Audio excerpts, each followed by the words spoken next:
Good morning friends. आज हम discuss करेंगे यूनिट 4 अरेंजिंग मीटिंग्स, जो कि आपका OP&P के सिलेबस के अंडर है। So in this unit we will mainly discuss about the meetings. इसमें हम डिस्कस करेंगे कि किन किन टाइप्स की मीटिंग्स होती हैं, एक वैलिड मीटिंग के क्या क्या रिक्विजिट्स होते हैं, ड्यूटीज़ क्या होती हैं एक सेक्रेटरी की before, during and after a meeting, and we will also see some terms which are connected to the meetings. Okay, so start करते हैं। सबसे पहला टॉपिक कि मीटिंग, आफ्टर ऑल मीटिंग की बात करें तो मीटिंग है क्या। अगर हम हिंदी में एक नॉर्मल लेमैन लैंग्वेज में बात करें तो मीटिंग क्या है, एक ग्रुप या गैदरिंग ऑफ पर्सन्स है। कुछ लोग, मिनिमम 2 पर्सन्स भी हों, 2 से ज़्यादा भी हों, जो आपस में मिलजुल कर किसी भी बारे में डिस्कस करते हैं, डिसाइड करते हैं, कोई डिसीजन लेना चाहते हैं, उसे हम मीटिंग कहते हैं। यहाँ पर भी कुछ डिफ़िकल्ट नहीं है, वही बात को लिखा है। अ मीटिंग में be defined as a gathering और assembly or getting together of a number of persons for transacting any lawful business, discussing certain matters of concern, making recommendations or taking decisions। तो यहाँ पर आपके लिए MCQ point of view से एक line important है कि मिनिमम कितने मेंबर्स होने चाहिए एक मीटिंग को कंडक्ट करने के लिए। तो उसका आंसर है 2 पर्सन्स, क्योंकि बिना एक अकेला पर्सन तो मीटिंग नहीं कर सकता है। So minimum 2 persons are required for a meeting. अब आगे हम डिस्कस कर रहे हैं कि इम्पॉर्टेंस क्या है, आफ्टर ऑल मीटिंग्स क्यों रखी जाती हैं। तो मीटिंग्स के मल्टीपल इम्पॉर्टेंस है, अलग अलग पर्पस के लिए मीटिंग रखी जाती है। जैसे transact official business, find solution to a problem, to exchange ideas, to exchange some opinions, to take decisions और मेक recommendations, और to plan new schemes, to review the progress. So meetings में आप देख रहे हो कि बहुत सारा इंपॉर्टेंस गिवन है। यहाँ पर अलग अलग पर्पस हैं। कई बार हम कोई प्रॉब्लम ढूंढ रहे, सोल्यूशन ढूंढ रहे हैं किसी प्रॉब्लम का, कई बार आपस में लोग बैठकर डिस्कस कर रहे हैं। कोई बिजनेस का कोई प्लान हो सकता है कि सेल्स को ग्रो कैसे किया जाए, तो आपस में एम्प्लॉयज़ हैं वो डिस्कस कर रहे हैं। कोई न्यू स्कीम्स कई बार इंट्रोड्यूस करनी होती है कंपनी ने, उसके लिए मीटिंग्स रखी जाती हैं। कई बार जनरली कोई कॉन्फ्लिक्ट आ जाता है किसी ऑर्गेनाइजेशन में किसी पर्टिकुलर इवेंट को लेकर, तो उस कन्फ्लिक्ट को रिजॉल्व करवाने के लिए भी मीटिंग रखी जाती है, ताकि डिसएग्रीमेंट हटाया जाए और एम्प्लॉयज़ में हार्मोनियस एटमॉस्फेयर इस्टेब्लिश किया जाए। नेक्स्ट हम डिस्कस कर रहे हैं कि मीटिंग की टाइप्स क्या क्या होती हैं। तो ब्रॉडली हम मीटिंग्स को 2 तरह में कैटेगराइज कर सकते हैं। एक होती है पब्लिक मीटिंग और एक होती है बिजनेस मीटिंग। फ्रेंड्स, यहाँ पर बिजनेस मीटिंग को फर्दर कैटेगराइज किया गया है general meeting and committee meeting में। और अगर आप देखते हैं तो जनरल मीटिंग के फर्दर 2 पार्ट्स हैं, AGM यानी annual general meeting and EGM यानी एक्स्ट्रा ऑर्डिनरी जनरल मीटिंग। हम डिटेल में इस टॉपिक को अच्छे से समझते हैं। आइए, so we are discussing types of meetings. सबसे पहले जैसे मैंने बताया पब्लिक मीटिंग। पब्लिक मीटिंग में क्या होता है कि it is open to the members of the public in general. कोई भी बंदा इसमें जनरली आ सकता है, और इसको रखा भी जैसे in some public place like a park और अ पब्लिक हॉल। और इसमें कोई भी लोग आ सकते हैं, इसमें कोई fixed agenda, fixed I mean कोई फिक्स पर्सन्स मेंशन नहीं है कि यही लोगों को इनवाइट किया जाएगा, यही लोग आएंगे। और इनका अनाउंसमेंट भी जो है वो न्यूज़पेपर में या पोस्टर्स के ज़रिए दिया जाता है।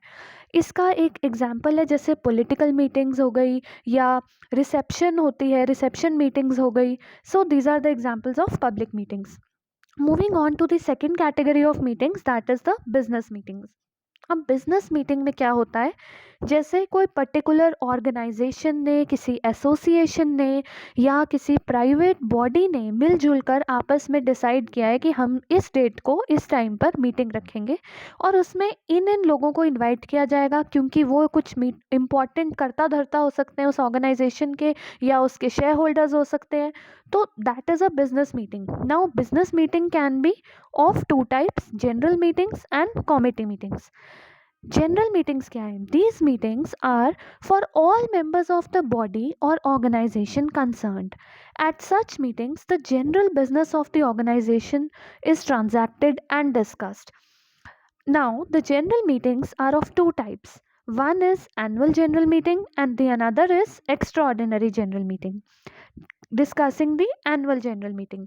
एनुअल जनरल मीटिंग क्या है? एक फॉर्मल मीटिंग है that is held by the companies once every year. Important for your MCQ.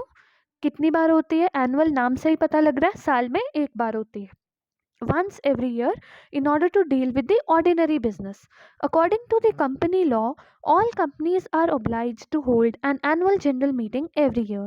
In this meeting, the company's executives, directors, and shareholders meet for the purpose of transacting the ordinary business. तो इसमें company का एक general business को discuss किया जाता है। And इसमें एक इम्पॉर्टेंट पॉइंट ये भी है कि अगले नेक्स्ट 12 मंथ्स का एजेंडा को अडॉप्ट किया जाता है। इसको आप एक बार रीड कर लीजिएगा। नेक्स्ट है हमारा एक्स्ट्रा ऑर्डिनरी जनरल मीटिंग।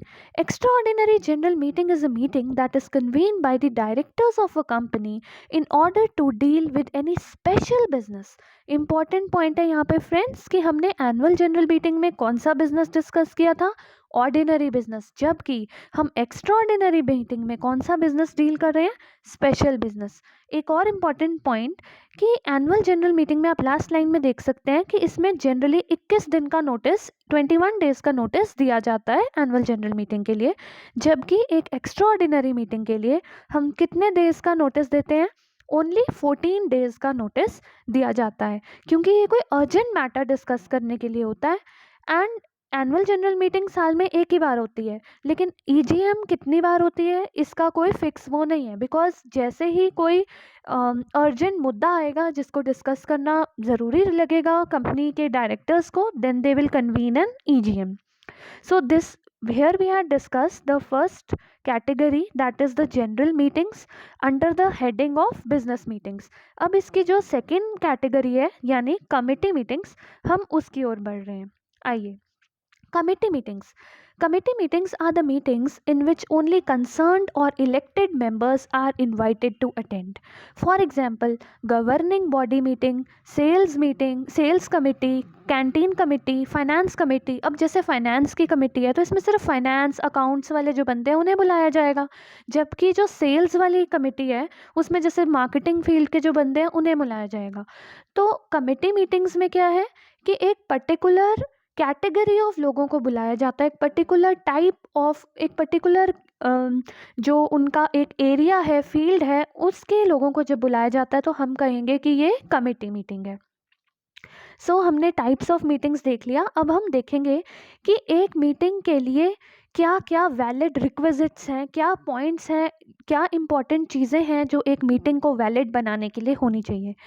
सबसे पहले है कि meeting is said to be properly convened when proper notice of a meeting has been issued by a proper authority to all persons who have the right to attend the meeting.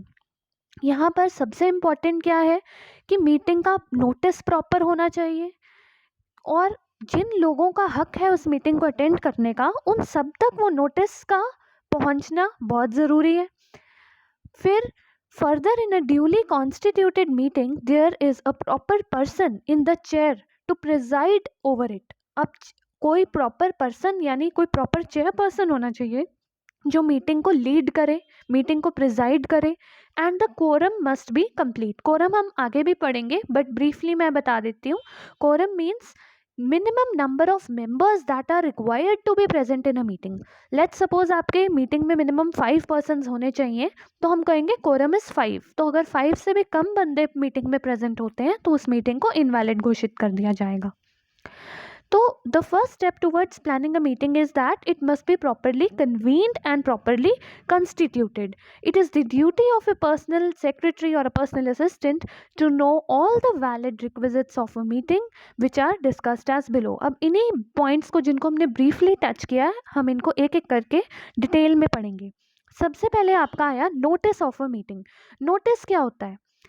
Notice is just like, जैसे हम कहते हैं notice आ गया जी। Notice क्या है? एक advance information है कि मीटिंग इस डेट को इस टाइम पे कंडक्ट होएगी।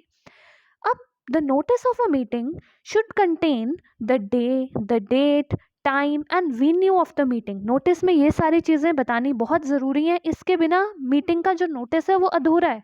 उसमें अगर लिखा ही नहीं है कि कितने बजे होनी है तो आपको टाइम का आइडिया नहीं रहेगा, या प्लेस मेंशन नहीं है तो जगह का आइडिया नहीं रहेगा। So date, time and venue, all these are very important. In addition to this, it must also indicate the purpose and nature of the meeting. If so required under the rules, the copies of certain reports, statement must also be enclosed and annexed to the notice. Issuing notice to all the members who are supposed to attend it is mandatory and obligatory. एक और important point है आपके लिए यहाँ पर कि notice should also be in always in writing. हम notice कभी ओरली नहीं दे सकते, कोई ऑडियो मैसेज के थ्रू नहीं दे सकते, नोटिस का हमेशा लिखित में होना ज़रूरी है। इम्पॉर्टेंट, जैसे हमने पहले भी पढ़ा था कि एजीएम का जो एनुअल जनरल मीटिंग का नोटिस है वो 21 डेज पहले दिया जाता है और ईजीएम का 14 डेज। ये पॉइंट भी आप एमसीक्यूज वगैरह के लिए नोट कर सकते हैं। तो नोटिस को डिस्कस कर लिया, अब हम नेक्स्ट पॉइंट पे पहुंचते हैं जो कि है मीटिंग का एजेंडा। अब एजेंडा क्या होता है? एजेंडा का मतलब होता है मुद्दा, कि इस मीटिंग में क्या क्या आइटम्स डिस्कस किए जाने वाले हैं, मुद्दे क्या क्या हैं। अब आप कहोगे कि ये पहले बताने की ज़रूरत क्या है, एजेंडा जब मीटिंग में जाएंगे तब देख लेंगे। नहीं, एजेंडा पहले बताना इसलिए ज़रूरी है ताकि जो कि हमारे लोग हैं, मेंबर्स हैं, मीटिंग में पार्टिसिपेट करने वाले हैं, वो उन आइटम्स पे पहले ही सोच विचार कर लें। यहाँ पे सेकेंड पैराग्राफ में आप रीड कर सकते हैं, the purpose of agenda is to let all the members of the committee or the organisation give adequate information so as to enable them prior to the meeting ponder over the items of the business to be discussed, कि वो पहले से सोच विचार कर सकें कि meeting में ये चीज़ें डिस्कस होनी है। लेट्स सपोज वो कह रहे हैं कि हम अपने प्रोडक्ट की सेल्स को 20% बढ़ा देंगे और उसके लिए हमने ये मेजर्स लिए हैं, कि सपोर्टिंग मेजर्स ये लिए हैं। तो अब और भी कुछ हो सकता है कि हम जी एम्प्लॉयज़ हैं उनका हम वर्किंग आवर्स बढ़ा देंगे या वर्किंग आवर्स घटा देंगे या लंच ब्रेक का टाइम आगे पीछे शिफ्ट कर देंगे। तो जो भी मीटिंग में डिसीजंस लिए जाने वाले हैं, अगर वो एजेंडा पहले से मेंशन्ड होता है नोटिस में ही, तो सारे जो मेंबर्स हैं जिनको वो नोटिस सर्व किया गया है, they have adequate time to ponder and think over it. An agenda could be a part of the notice of the meeting or can be annexed along with it. Notice के साथ ही agenda लिखा जाता है या कई बार उसे पीछे annexure की तरह अटैच किया जाता है। अब यहाँ पर आप देख सकते हैं कि एक सैम्पल नोटिस दिया है, जैसे ये कंपनी है कॉन्सेप्ट टेक्नोलॉजी, इसका नीचे एड्रेस देना है आपको। यही नोटिस का एक प्रॉपर फॉर्मेट है। राइट हैंड साइड पे हमने डेट लिखी है, सेंटर में नोटिस का हेडिंग लिखा है और नीचे नोटिस दिया है कि notice is given that second meeting of board of directors will be held at the registered office on this date at this time. अब एजेंडा यहाँ पर साथ ही में लिख दिया गया। यहाँ पर एक और एग्जाम्पल गिवन है कि एक एनुअल जनरल मीटिंग का एक एग्जाम्पल एजेंडा गिवन है, इसको भी आप रीड कर सकते हैं। Next topic to be discussed is कि मीटिंग का कोरम। कोरम मैंने पहले भी बताया था, एक बार दोबारा रिपीट करते हैं। Quorum is derived from the Latin word which may be defined as minimum number of members who must be present in the meeting as required by its rules. अब ये बहुत इंपॉर्टेंट पार्ट है meeting का। अगर quorum नहीं achieve हुआ due to any reason तो उस मीटिंग को इनवैलिड घोषित कर दिया जाएगा। Let's discuss this with the help of an example. Suppose एक मीटिंग का कोरम 5 मेंबर्स या 6 मेंबर्स फिक्स हुआ था। अब 6 मेंबर्स कोरम है। अब हुआ क्या कि जब एक्चुअल में मीटिंग हुई तो सिर्फ 4 ही मेंबर्स प्रेजेंट हो गए। उन्होंने मिलजुल के कोई डिसीजन ले भी लिया, तो क्या वो डिसीजंस बाकी मेंबर्स पे या उन मेंबर्स पर लागू होंगे, इम्प्लीमेंट होंगे? No. Why? Because the quorum was not achieved. So no important decisions can be taken without a proper quorum. Meeting not properly constituted if the quorum is not present, and any business transacted in such meeting will be invalid. The main purpose of having a quorum is to prevent a small minority from taking decisions which may be unacceptable to the majority of the members.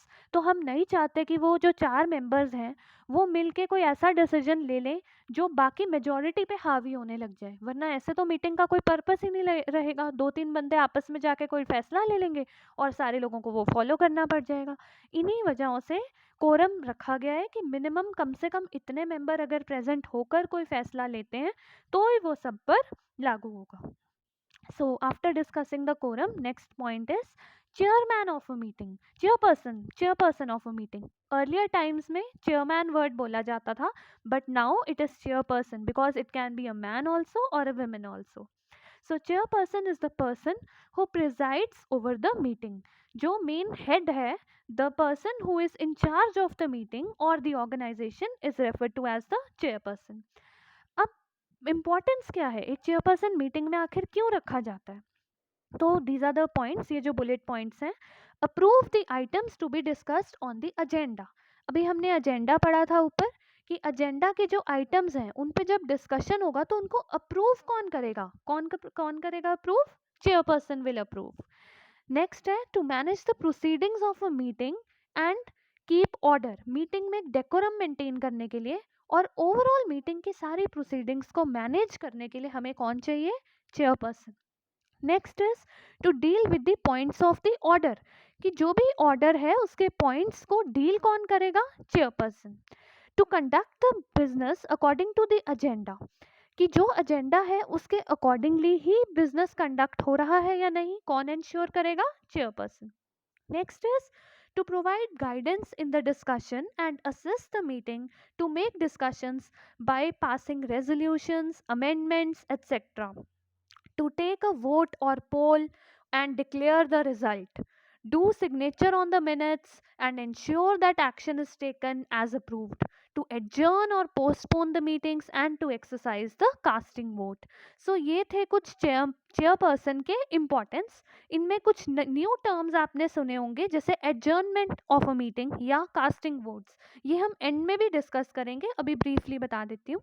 Adjournment means meeting का किसी भी वजह से cancel होना, and casting vote तब होती है जब इक्वल जो for the motion and against the motion वाली वोट्स जब सेम हो जाती हैं, तो अब ड्रॉ हो गया, जैसे क्रिकेट मैच है ड्रॉ हो गया, तो अब कैसे फैसला लिया जाए? तो चेयरपर्सन को एक एक्स्ट्रा वोट दी जाती है कि वो किसकी साइड लेगा, that is called a casting vote. Now moving on to the next topic, that is motions and resolutions. Now this is a very important topic, ध्यान से समझिएगा। मोशन और रेजोल्यूशन दो अलग अलग चीज़ें हैं। अब मोशन किसको बोलते हैं? अब किसी भी मीटिंग में आप कोई प्रपोजल लेके आते हो कि ऐसा होना चाहिए, ये करना चाहिए, एक idea, that is called a proposal. So motion is a proposal put before the meeting for its consideration.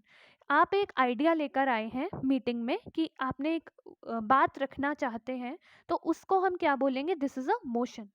अब मोशन का एक मूवर होता है और एक होता है seconder. The mover of the motion speaks of it and has the right of reply at the close of the discussion. अब जो बंदा सबसे पहले उस प्रपोजल को बोल रहा है उसे हम क्या बोलेंगे? Mover of the motion. And seconder कौन है? जो उस मोशन को बैकअप दे रहा है, जो उसके सपोर्ट में जो हामी भर रहा है, उसे हम बोलेंगे सेकेंडर। अगर किसी मोशन का कोई सेकेंडर नहीं निकलता है तो हम उस मोशन को ड्रॉप कर देते हैं। यहाँ पर देखिए, if there is no seconder a motion is dropped and can not be introduced again. लेकिन इम्पॉर्टेंट है कि अगर कोई मोशन चेयरपर्सन खुद से लेके आया तो उसको सेकेंडर की आवश्यकता नहीं है। So this was the concept of a motion. अब हम पढ़ेंगे कि रेजोल्यूशन किसे बोलते हैं। रेजोल्यूशन तब होता है जब एक डिसीजन लिया जाता है, उसे हम रेजोल्यूशन कहते हैं। जैसे ये ग्रीन हाईलाइट में जो लिखा है, therefore when put to the meeting the motion becomes the question and when a decision is taken after discussion and is passed then it is called a resolution। इसका मतलब क्या हुआ कि आप एक प्रपोजल लेकर आए, अब उसके बाद क्या हुआ, उसमें से कोई क्वेश्चन अराइज हो गया कि ऐसा करना चाहिए कि ऐसा नहीं करना चाहिए। अब उस पर सारे लोगों में आपस में डिस्कशन से स्टार्ट हो गई, बहसबाजी या किसी भी तरह की डिस्कशन स्टार्ट हो गई, एंड वो सारे डिस्कशन का एंड में नतीजा क्या निकला? एक डिसीजन निकला जो सबने मिलजुल कर एक डिसीजन लिया, उसको हम बोलते हैं रेजोल्यूशन। सो रेजोल्यूशन क्या है? It is defined as the formal decision of the meeting on any proposal put before it. So अब कंफ्यूज नहीं होना मोशन में और रेजोल्यूशन में। मोशन क्या था, सिंपली एक प्रपोजल था, एक आइडिया था जो कोई भी बंदा मीटिंग में एक लेकर आ गया, वो था मोशन। और मोशन का एक मूवर था जो मोशन को बोल रहा था, एंड सेकेंडर था जो उसको सपोर्ट कर रहा था। एंड रेजोल्यूशन क्या था, जब उसी मोशन में से कोई क्वेश्चन निकल कर आ गया एंड उस क्वेश्चन पे सोच विचार करके एक डिसीजन लिया गया, एक फाइनल डिसीजन लिया गया, उसे हम बोलेंगे रेजोल्यूशन। अब रेजोल्यूशन में दो चीजें होती हैं, एक होता है ऑर्डिनरी रेजोल्यूशन एंड एक होता है आपका स्पेशल रेजोल्यूशन। आइए इसको रीड करते हैं। A resolution which is passed by a simple majority of votes is called ordinary resolution. Simply majority, जैसे हम कहीं 20 बच्चे थे क्लास में, उनमें से 12 बच्चे कह रहे हैं कि कल छुट्टी होनी चाहिए एंड 8 बच्चे कह रहे हैं कि छुट्टी नहीं होनी चाहिए, तो हम सिंपली मेजॉरिटी और माइनॉरिटी देख रहे हैं कि 12 मेजॉरिटी है, तो दैट इज ऑर्डिनरी रेजोल्यूशन। अब आता है स्पेशल रेजोल्यूशन। स्पेशल रेजोल्यूशन किसे बोलते हैं, जहां पर it is a resolution which is passed by 3/4 majority, जब कम से कम 75% मेजॉरिटी एक डिसीजन के फेवर में होता है, तो उसे हम बोलते हैं स्पेशल रेजोल्यूशन। ऑर्डिनरी रेजोल्यूशन में simple majority and special resolution में 3/4 मेजॉरिटी। इन वर्ड्स को आप याद रखिएगा अपने एमसीक्यूज के लिए। नेक्स्ट इज अमेंडमेंट, कि अगर क्या एक प्रपोजल में ऑल्ट्रेशन किया जा सकता है, जी हाँ बिल्कुल किया जा सकता है। An amendment is a proposal to alter the motion by adding or deleting the words. Before a motion is voted upon and adopted, an amendment may be proposed. अब जैसे कोई बंदा मीटिंग में एक आइडिया लेकर आया, एक प्रपोजल लेके आया, उस प्रपोजल को हम बाकी लोगों ने अपनी सहमति से कुछ वर्ड्स ऐड करवा दिए, कुछ वर्ड्स डिलीट करवा दिए, उस एडिशन या डिलीशन को हम क्या बोलते हैं, अमेंडमेंट। आइए नेक्स्ट टॉपिक पढ़ते हैं, एडजर्नमेंट ऑफ अ मीटिंग। हमने ब्रीफ में पहले भी डिस्कस किया था, अब इसे डिटेल में पढ़ते हैं। Adjournment means suspending the proceedings of the meeting either for a particular time or indefinitely. Subject to the articles, rules, or constitution of an organization, the chairperson, with the consent of members of the meeting, may adjourn it in order to postpone further discussion. If it is carried, the meeting is adjourned to the agreed date or indefinitely. अब meeting की adjournment क्यों की जाती है, कई बार क्या होता है कि कुछ डिसऑर्डर सा सिचुएशन आ गया, बहसबाजी सी क्रिएट हो गई, तो अब चेयरपर्सन ऐसे में क्या करेगा, मीटिंग को टेम्पररीली सस्पेंड कर देगा, टेम्पररीली कैंसिल कर देगा कि आज नहीं होगी ये मीटिंग, यहीं पे ख़त्म, दोबारा इस डेट को इस टाइम पे हम दोबारा मिलेंगे, दोबारा फर्दर डिस्कस करेंगे। सो ये एक एग्जांपल हो गया आपका एडजर्नमेंट ऑफ द मीटिंग का। कई बार एक और रीज़न होता है एडजर्नमेंट का कि कोरम ही अचीव नहीं हुआ। अब मान लो 6 कोरम रखा था हमने मीटिंग का, उतने बंदे प्रेजेंट ही नहीं हुए, आए ही 4 बंदे हैं, अब कैसे कर लेंगे मीटिंग, तो मीटिंग को क्या कर दिया जाएगा, एडजर्न कर दिया जाएगा। नेक्स्ट एक बहुत इंपॉर्टेंट टॉपिक हम डिस्कस करने वाले हैं जो कि है आपका मिनट्स ऑफ द मीटिंग। अब मिनट्स क्या होते हैं, मीटिंग का एक रिकॉर्ड होता है, ब्रीफ में एक रिकॉर्ड रखा जाता है कि इस मीटिंग में कौन कौन लोग आए थे, इस मीटिंग में क्या क्या मुद्दे डिस्कस हुए थे, आप कह सकते हैं एक मीटिंग की ब्रीफ मेमोरी कह सकते हैं। So, minutes of a meeting may be defined as the record of the proceedings of the meeting and are kept to preserve a brief, accurate, and clear record of the business transacted. The term minutes, in literal sense, means a note to preserve the memory. The minutes of any meeting serves an official record of what took place, that is, the points discussed and decisions taken during any meeting. One must be very alert and accurate in noting down the minutes of the meeting. अब जैसे secretary ने minutes को record करना है, तो meeting से पहले ही आपको बहुत केयरफुली जैसे सारी चीज़ों का इंतज़ाम करना है। जैसे अगर आप पेन एंड पेपर पे रिकॉर्ड कर रहे हैं या फिर आप लैपटॉप पे रिकॉर्ड कर रहे हैं, टेप रिकॉर्डर पे रिकॉर्ड कर रहे हैं, और जो जो इक्विपमेंट्स चाहिए, कोई बैकअप फैसिलिटी चाहिए, जो भी चाहिए, उन सारी चीज़ों को बड़े अच्छे से पहले से ही प्लान करके रख लेना होता है। अब मीटिंग स्टार्ट हो गई, जैसे ही मीटिंग स्टार्ट हो गई तो अब क्या करेंगे, सबसे पहले अटेंडेंस शीट को सर्कुलेट करा दिया जाएगा, मीटिंग का टाइम नोट किया जाएगा, इतने बजे मीटिंग स्टार्ट हुई है, लेट्स से 10:40 पे मीटिंग स्टार्ट हुई है, राइट। फिर उसके बाद मीटिंग के मेन आइडियाज़ को नोट डाउन किया जाएगा। ये नहीं है कि एक एक सिंगल कमेंट लिखी जाना है, इस बंदे ने ये बोला, उसके बाद इस बंदे ने ये बोला, ना, सिर्फ मेन आइडियाज़ जो है मीटिंग के उनको नोट डाउन किया जाएगा। फिर जितनी भी मीटिंग में मोशंस हुई हैं, हमने ऊपर मोशन पढ़ा था ना, तो जितने भी मीटिंग में मोशंस हुई हैं, किस बंदे ने मोशन दी थी, उसका क्या रिजल्ट निकला, कितने वोट्स आए, किसने मोशन को सेकंड किया, वो सब लिखा जाएगा। फिर फ्यूचर मीटिंग के लिए अगर कोई मोशंस डिसाइड हुई हैं तो उनको नोट किया जाएगा। फिर मीटिंग कितने बजे एंड हुई उसको नोट किया जाएगा। ये तो था आपका ड्यूरिंग द मीटिंग। उसके बाद आया मीटिंग की जब खत्म हो जाती है उसके बाद क्या किया जाता है। Type the minutes as soon as possible after the meeting while everything is still fresh in your mind.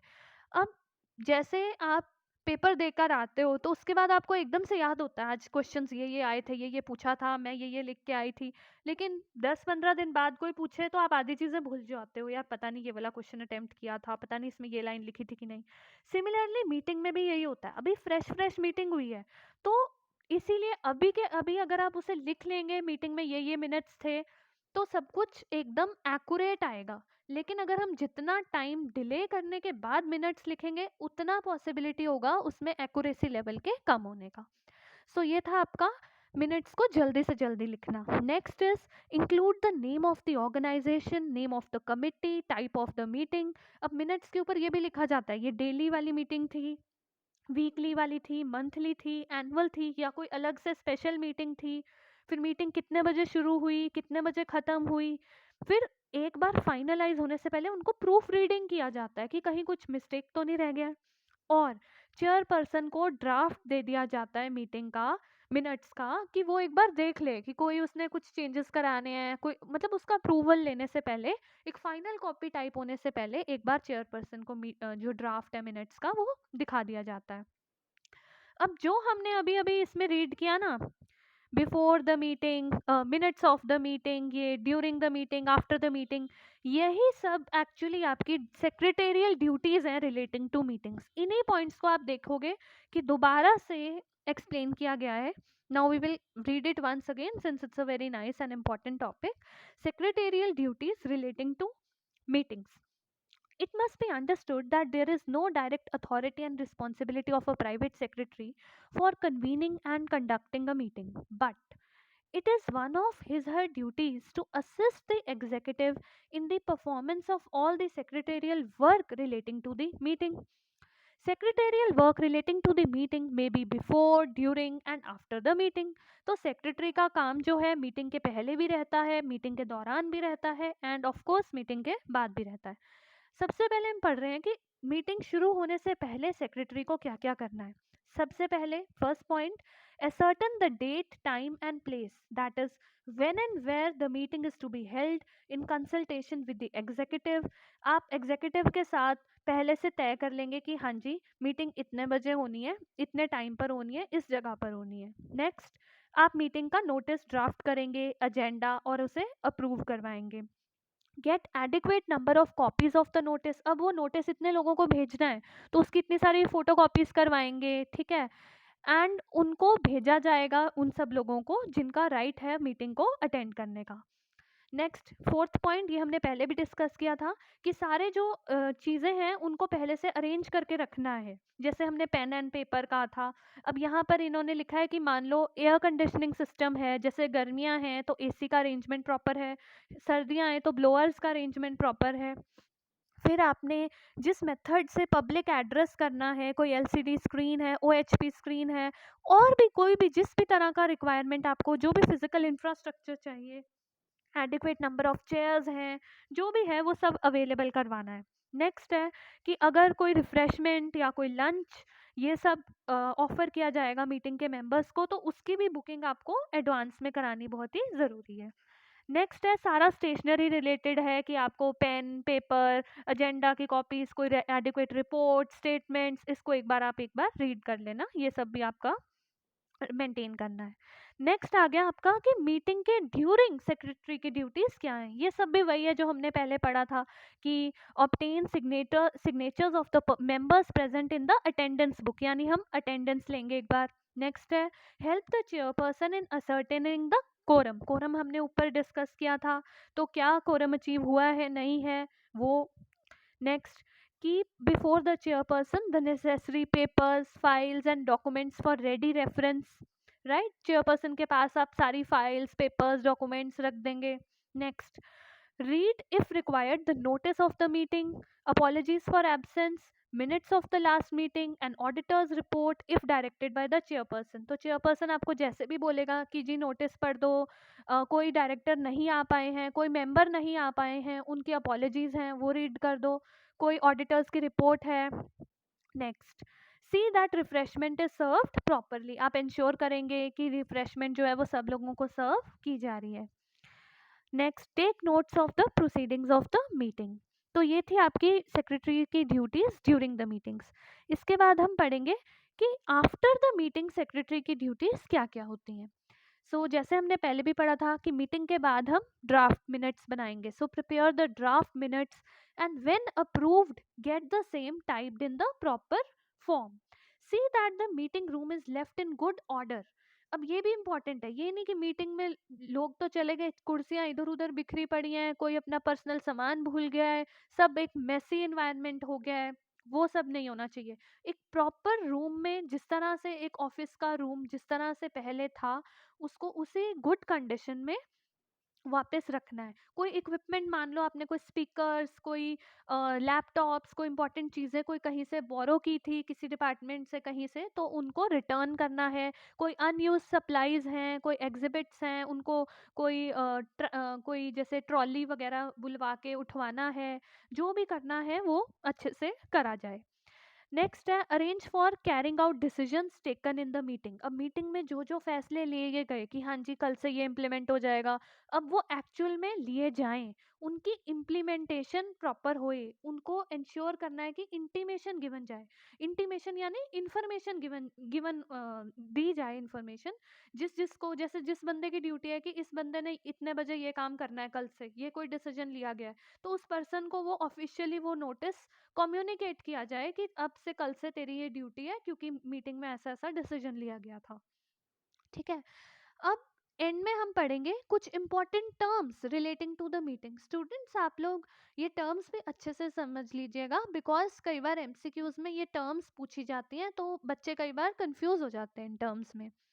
सबसे पहले एडहॉक सब कमिटी। एडहॉक का मतलब क्या होता है? एडहॉक का मतलब होता है जो किसी पर्पस के लिए अरेंज किया जाए, arranged for the particular purpose. अब लेट्स सपोज कोई वीआईपी आने वाला है, अब उसकी विजिट के लिए ही एक प्रॉपर मीटिंग रखी जा रही है, तो इसको हम कहेंगे एडहॉक सब कमिटी मीटिंग। नेक्स्ट है addressing the chair. All remarks must be addressed to the chairperson and members must not discuss matters among themselves। जैसे क्लास में क्या बोलते हैं कि बच्चे आपस में गप्पे मत मारो, जो इंपॉर्टेंट बात करनी है टीचर से करो। सिमिलरली मीटिंग में क्या होता है कि जो मेंबर्स आपस में खुसर पुसर नहीं करें, जो उनको इंपॉर्टेंट मुद्दा कोई डिस्कस करना है वो सीधा जाके चेयरपर्सन से डिस्कस करें। So you have to address to the chair. Next है अटेंडेंस शीट। अटेंडेंस शीट आप रीड कर लेना, this is very simple.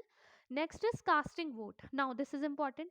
Casting vote मैंने पहले भी एक बार बताया था, दोबारा बता देती हूँ। कास्टिंग वोट क्या होता है कि जब अब जैसे क्रिकेट मैच है वो ड्रॉ हो गया, 400 रन एक टीम ने बनाए, दूसरे ने भी 400 बना लिए, तो अब हम कैसे कहेंगे कि कौन सा पार्टी जीती, कौन सी टीम जीती? सिमिलरली मीटिंग में कई बार क्या होता है कि कोई मोशन रखा गया कि हाँ जी ऐसा होना चाहिए, 50 लोग बोल रहे हैं हाँ, 50 लोग बोल रहे हैं ना, तो अब हम कैसे डिसीजन लें, हाँ या ना? तो उसमें चेयरमैन को एक एक्स्ट्रा वोट दी जाती है, that is called a casting vote. अब चेयरमैन ने अगर हाँ बोल दी तो 51 वोट्स हाँ की तरफ हो जाएंगी, तो हाँ वाली टीम जीत जाएगी। सो that is called a casting vote. Next is convener. Convener या कन्वीनर, ये कौन होता है? जो पर्सन ऑथराइज्ड होता है एक मीटिंग को बुलाने के लिए, उसे हम कहते हैं कन्वीनर। नेक्स्ट इज को ऑप्टेड मेंबर। अब कई बार क्या होता है कि हमें एक स्पेशलाइज्ड पर्सन की फैसिलिटीज की सर्विसेज चाहिए होती हैं जो एक प्रॉपर वर्क में हमें असिस्ट करे। सो तब कमिटी के मेंबर्स क्या करते हैं, वो को ऑप्ट कर लेते हैं, उस बंदे की सर्विसेज को ऑप्ट कर लेते हैं एक मेजोरिटी वोट के साथ। Next is ex officio member, a person who is member of a committee by virtue of his office, वो अपने ऑफिस का मेंबर होने के कारण ही कमिटी का मेंबर बन रहा है। Next is and very important is memorandum and articles of association. अब कंपनीज में ये चीज़ बहुत इंपॉर्टेंट होती है कि कंपनीज का एक मेमोरेंडम ऑफ एसोसिएशन होता है जिसको हम बोलते हैं एमओए, एंड एक आर्टिकल्स ऑफ एसोसिएशन होता है जिसको हम बोलते हैं एओए। अब ये क्या होता है, मेमोरेंडम जो होता है वो कंपनी के मेन ऑब्जेक्ट्स उसमें लिखे जाते हैं कि कंपनी किस पर्पस के लिए बनी है, एंड जो आपका आर्टिकल्स ऑफ एसोसिएशन होता है वो उसमें internal working of the company किस तरह से की जाएगी वो मेंशन्ड होता है। Next is point of order. Point of order क्या है, कई बार क्या होता है जैसे कोई क्वेरी लेके आ गया कोई बंदा कि मीटिंग का तो जी आप मीटिंग कर रहे हो, ठीक है, मीटिंग में कोरम ही प्रॉपर नहीं था तो आप कैसे मीटिंग करी जा रहे हो, मतलब वो एक क्वेश्चन मार्क खड़ा कर दिया उसने मीटिंग के सामने, तो that is called point of order. जब भी कभी ऐसा पॉइंट ऑफ ऑर्डर या इस तरह का कोई सवाल खड़ा हो जाता है तो चेयरपर्सन सबसे पहले क्या करेगा, अपना डिसीजन देगा इस पॉइंट ऑफ ऑर्डर पे, एंड उसके बाद ही मीटिंग की जो रेगुलर चर्चा हो रही थी, जो भी मुद्दे डिस्कस हो रहे थे वो बाद में डिस्कस होंगे, पहले इस पॉइंट ऑफ ऑर्डर को डिस्कस किया जाएगा।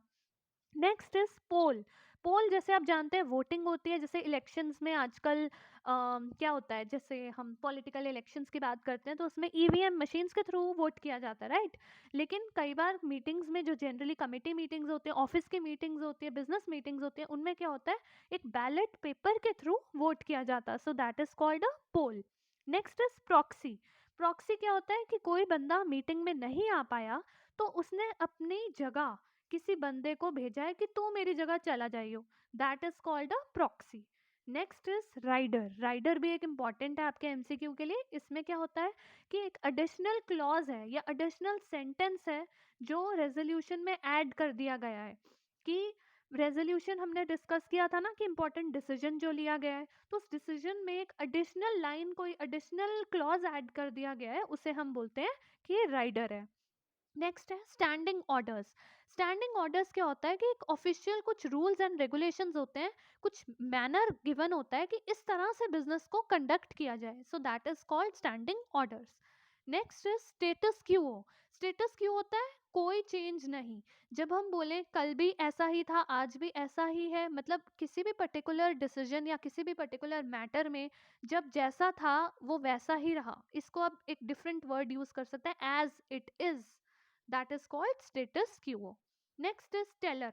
टेलर कौन होता है, जो बंदा मीटिंग में वोटें गिनता है, कितनी वोटें, 1 2 3 4, अच्छा ठीक है 40 वोटें हो गई, तो जो बंदा वोटें गिनता है उसे हम क्या बोलते हैं, teller. Next is web conferencing. इसको आप रीड कर लीजिएगा, आप लोग इससे ऑलरेडी बहुत फेमिलियर हैं, आजकल कोविड के बाद से तो वेब कॉन्फ्रेंसिंग इतनी ज़्यादा बढ़ गई है, online conferencing, webinars and all, web seminars. Next ये दो बहुत इंपॉर्टेंट पॉइंट्स हैं, ultra vires and unanimous. Ultra vires का मीनिंग होता है अगेंस्ट द अथॉरिटी। अब कोई भी डिसीजन आप अपनी पावर या अथॉरिटी के अगेंस्ट जाकर लेते हैं और उसको हम बिल्कुल भी वैलिड नहीं मानते हैं, that is called ultra vires. ये भी आपके एमसीक्यू के लिए इंपॉर्टेंट है। नेक्स्ट है यूनानिमस। यूनानिमस का मतलब होता है सब लोग जब मिलजुल कर एकजुट होकर एक ही फैसला सुनाते हैं, तो जैसे हम कहते हैं all the members unanimously voted for the motion, मतलब सभी मेंबर्स ने एक साथ मिलजुल कर यूनानिमसली इस डिसीजन को सपोर्ट किया, राइट। सो इससे आपका यूनिट 4 अरेंजिंग मीटिंग्स कंप्लीट होता है। सो आई होप आपको वीडियो अच्छी लगी। अगर आपको कोई भी डाउट्स हैं, क्वेरीज हैं, you can always write down in the comment section, that is for you. And I hope you will like the video, share and subscribe to the channel. Thank you and bye bye. Take care.